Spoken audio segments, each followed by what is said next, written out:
અને હવે વાત કરીએ અમદાવાદની, જ્યાં ઝોન 4 પોલીસ અને સી ટીમ દ્વારા સિનિયર સિટીઝન માટે એક અનોખી પહેલ કરવામાં આવી।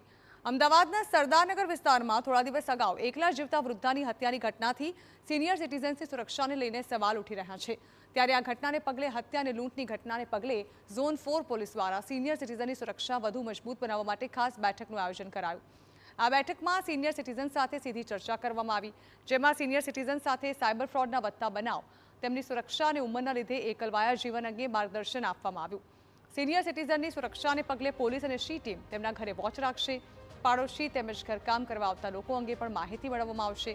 આ સાથે જ વૃદ્ધો એકલતા ન અનુભવે તેના પણ પ્રયાસ હાથ ધરાશે। તો એના માટે અમે જે સાયબર ક્રાઇમને લગતી એક સૂચનાઓ આપવામાં આવી, એ જે એને ઘરે જે કામ કરવા આવે છે એનું એક બેકગ્રાઉન્ડ ચેક પોલીસ દ્વારા કરાય એ સૂચના પણ આપવામાં આવી।